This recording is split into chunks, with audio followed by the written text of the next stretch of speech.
off with Bellator. This week, the name on the marquee has got to be Jason Jackson, who this past weekend at Bellator 301 at the Wintrust Arena in Chicago, Illinois, about an hour away where I was from, he defeated the great Yaroslav Azimov. Am I saying his name right?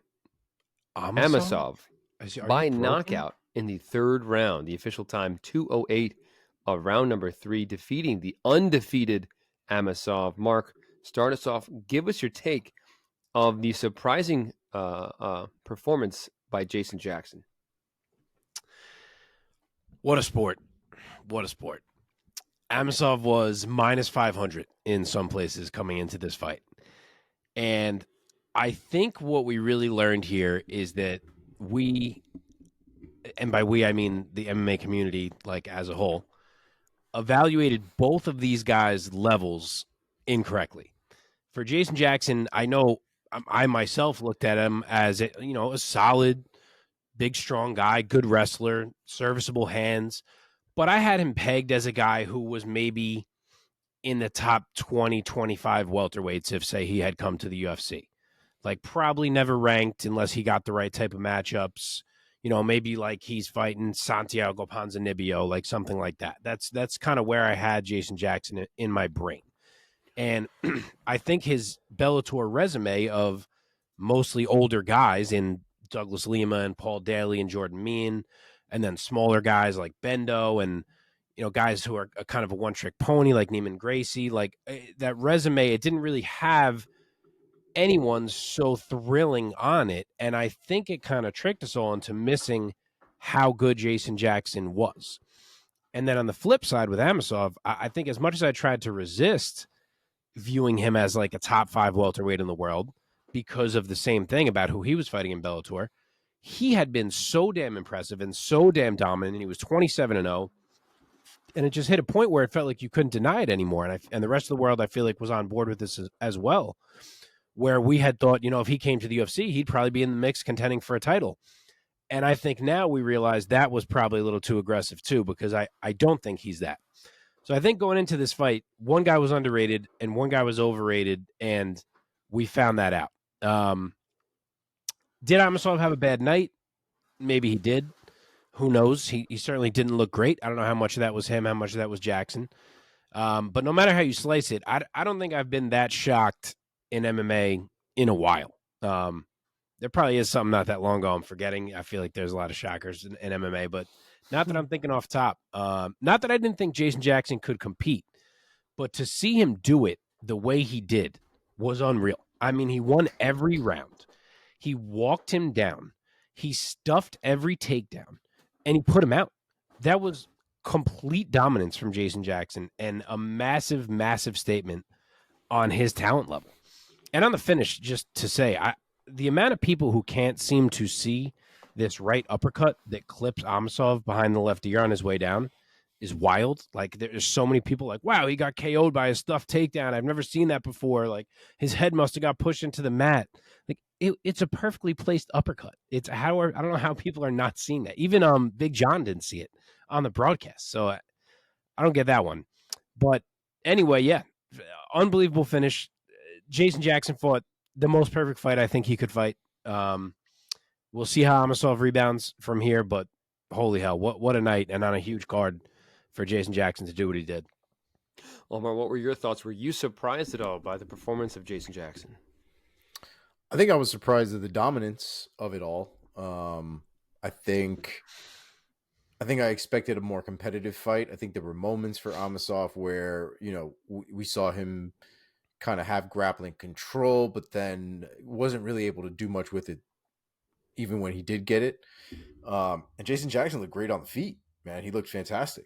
His hands looked really good. His distance was fantastic. He had real pop in his strikes. Amosov looked like there was nothing behind a lot of the strikes that he was throwing. He was doing a lot of circling around the cage, a lot of backpedaling.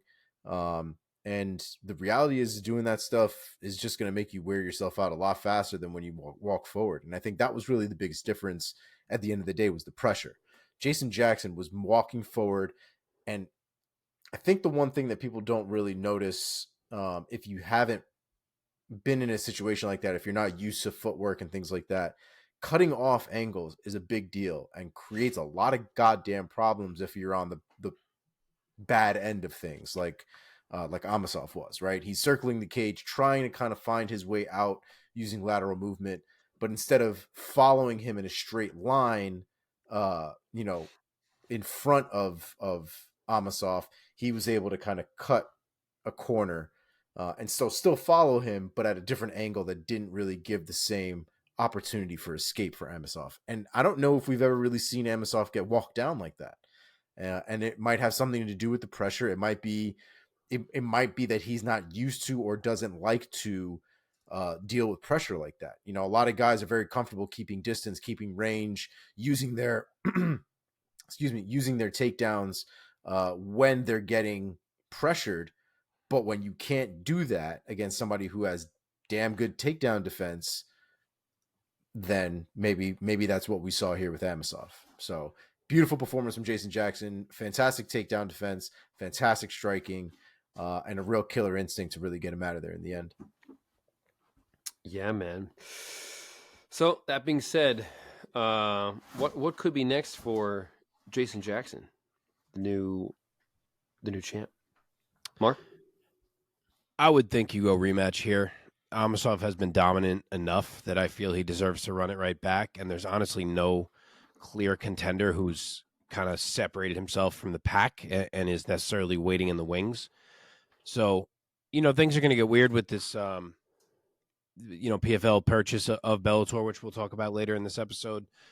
I'm not sure exactly how things do shake out, but if we're looking at just the Bellator roster, I think that running it back is the thing that makes the most sense for both guys. Omar, what are your thoughts? Well, as you know, I don't. I concur. I don't pick Bellator fights. These rankings don't make sense. Is everything all right behind you over there? I don't know, dude. What's happening? I don't know. They're fucking around with the box. I don't know. Oh, the cats. Yes. Oh, and it's that? Did you think it was a ghost? I didn't know what was happening. You seemed very concerned. Oh, maybe the house was on fire. Is that a Street Fighter character on that box? It is, yes. Or is that the clown from It? No, one of my coaches gave me a figurine of Blanca. There you go. I just don't have a place to put it yet, so I haven't taken it out of its pristineness. Sure. Nice. Well, they want it out. Okay, let's keep going here. Co-main event, Bellator 301 in Chicago, Illinois. Patchy Mix defeats Sergio Pettis in their unification bout. And Patchy Mix is now the undisputed Bellator bantamweight champion, winning this fight by submission via rear naked choke. The official time, 1 minute 51 seconds of the second round. Omar, give us your take of this performance by Mr. Patchy Mix. It's always fights like this where I pick them almost damn near perfect, and I can't even be happy about it because it happened to Sergio Pettis. So it makes me very, very sad.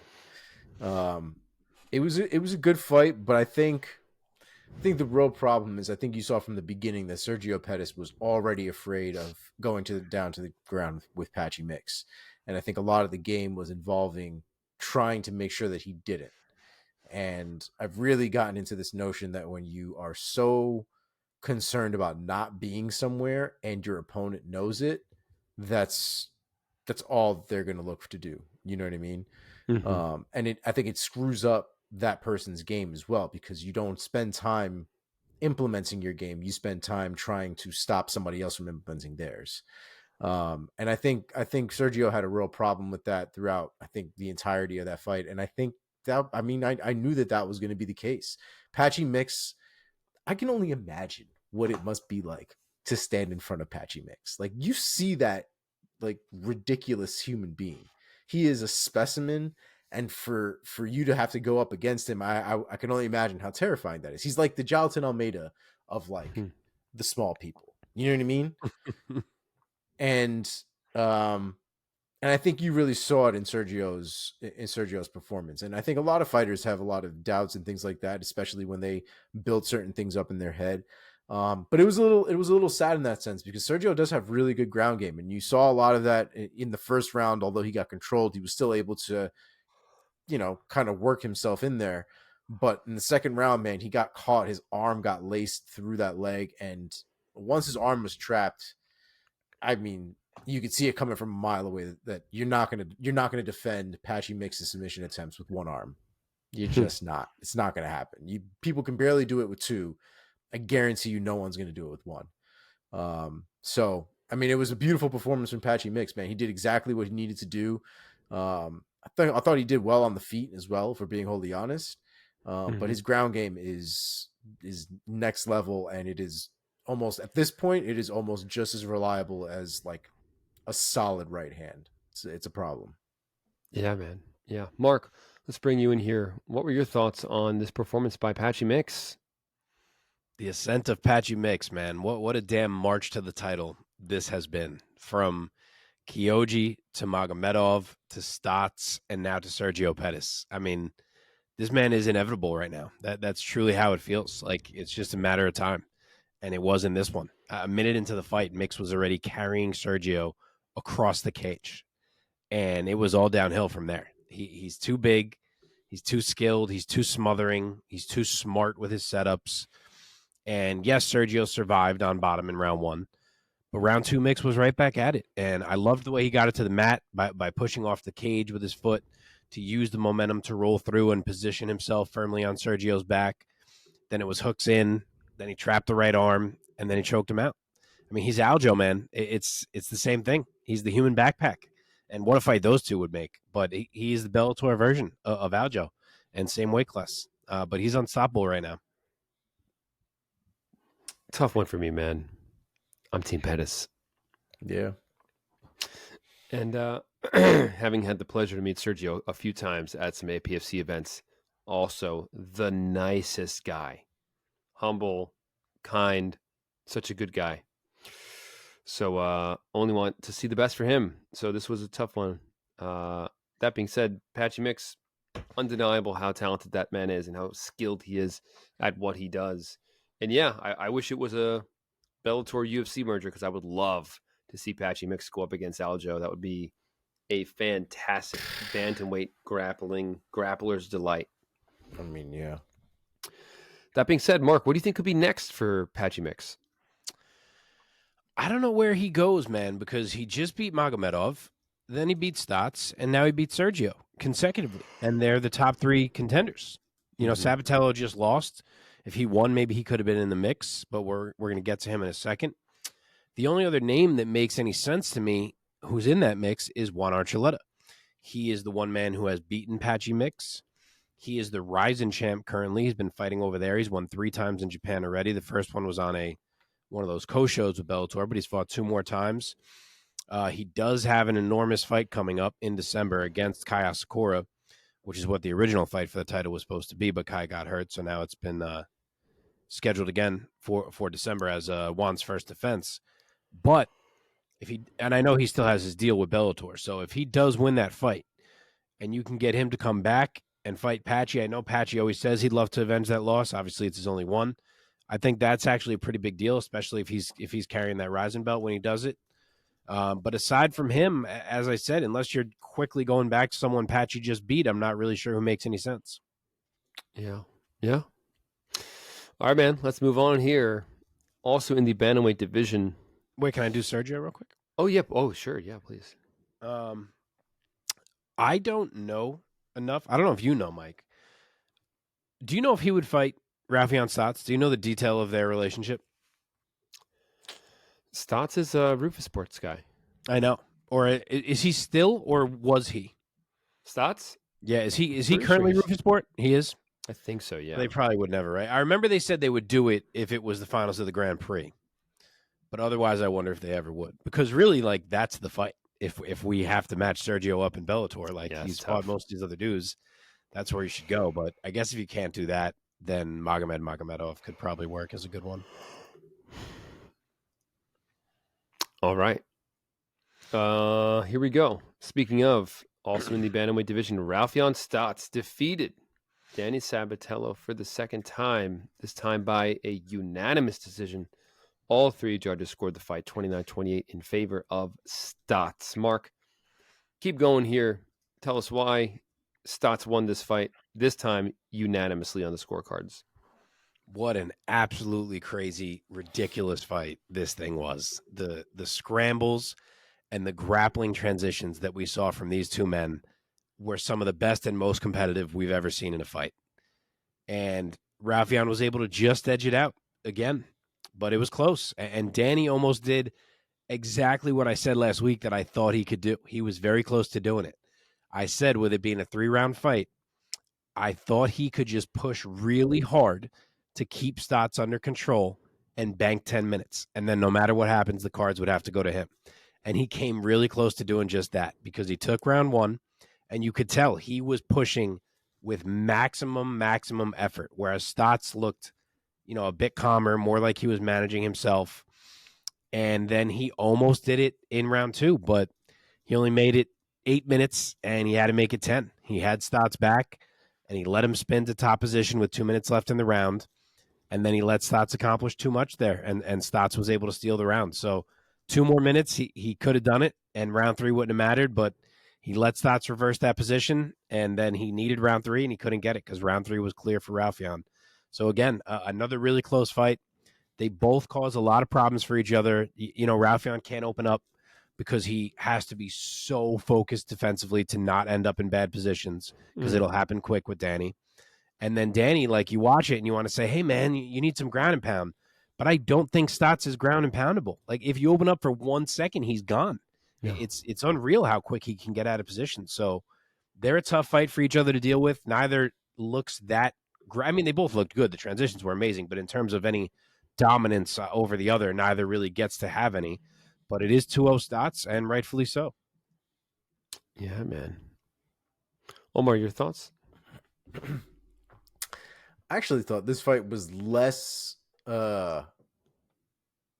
competitive than the first one. And that is not to say that this fight was not competitive. But I remember the first one being super, super tight. I know a lot of it had to do with damage versus control, but Raufeon Stots took that fight and played that game very, very differently than the first fight. The scrambles were great. The reversals were great.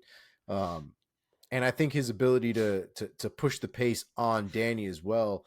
And Danny played a little bit too much on the feet, I thought. I thought he would be a little bit more amped to take it down to the ground, throw a little bit more submission attempts. Maybe there was something gas tank related that maybe he didn't want to throw that many submission or that many takedown attempts out there in the event that Raufeon stuffed a few, because he does have obviously very good takedown defense. But it played to Raufeon's a strength as well, where it allowed him to stand up a lot more than he was able to in the first fight. It allowed him to go for takedowns of his own. And the sweeps and the ground setups were amazing. And he was active at all times, continuously throwing strikes, even after sweeps. As soon as Danny kind of scrambled out to try to get up, he was eating knees to the face. I mean, Stots was doing everything he could to try to get Danny Sabatello out there. Sabatello is a beast. But I mean, that fight clearly for me was for Raufeon Stots, and I don't remember feeling that way about the first fight. Okay, so what could be next for Mr. Stots coming away with the win, Mark? So I just mentioned the real perfect answer would be Sergio, because right, same deal with him. He already beat Danny twice now. He beat Archuleta. He beat Magomedov. Of course, he just lost to Patchy. So, like, the guy who he hasn't fought is Sergio, but if they're not going to do it, maybe you can do Kyoji. I don't know if Kyoji is fighting at flyweight. I know they had teased that, but obviously now who even knows what's happening in Bellator. So if he's not, maybe you could go that route. That is a fun fight. But yeah, I guess we will have to see. Okay. A couple more here. Bellator 301 once again going down at the Wintrust Arena in Chicago, Illinois. This one in the lightweight division, and the great AJ McKee gets the win by unanimous decision over Sidney Outlaw. Omar, start us off with this one. What were your impressions of this decision win performance by McKee? This, I think, was another damage versus control type of fight. I think with the major exception being that the damage here was exceptionally visible throughout the entire fight.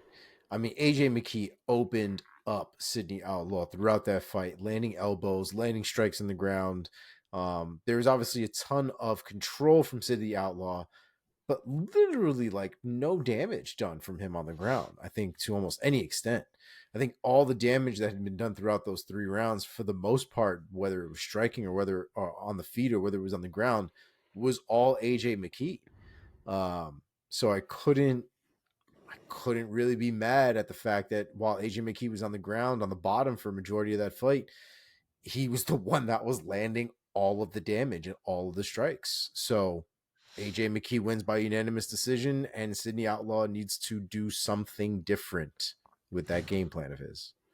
Mark, your thoughts?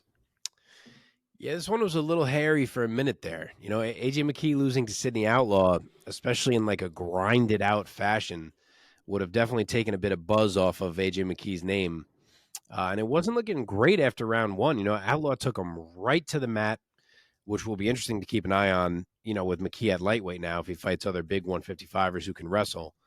And even though Outlaw didn't do a whole lot in round 1, AJ didn't do a ton either in that round. So you could certainly argue that AJ was down 10-9 going into round 2. But from there, he really stepped it up. You know, he was still getting taken down, but he made sure to make Sidney pay for it. He bloodied him up early in round 2. And then really from that point on, he was just piecing Outlaw up from the bottom. I mean, just nasty elbow shots. Sidney was mostly laying on top. He seemed like he was really afraid to move because he knew he'd lose AJ.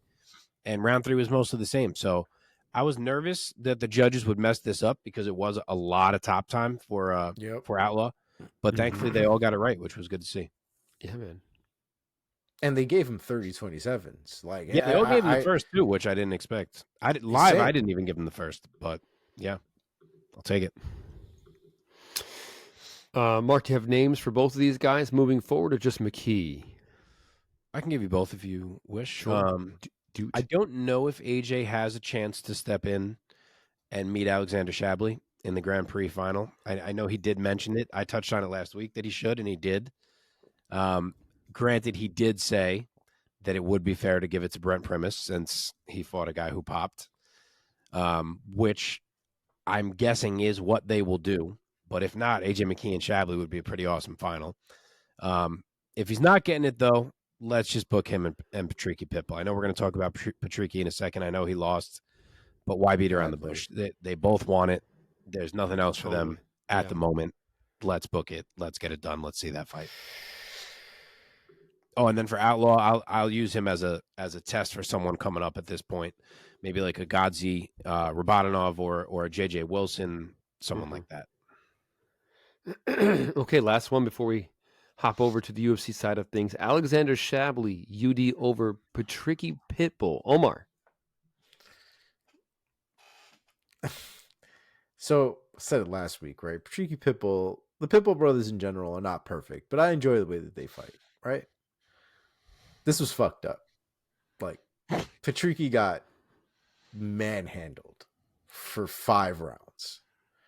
This was wild. I did not expect a complete, like, trouncing of a human being at all. I mean, Shabily completely exceeded all of the expectations I had. I thought it would be a little bit more competitive than it was. But damage was crazy off of Shabily's side onto Patricky Pitbull. I mean, Patricky was fucked up by the end of that fight. His face was all messed up, bleeding everywhere. And I think the part that was the most part of that the biggest part of that testament is Shabily didn't have anything on him. I mean, he was completely fine.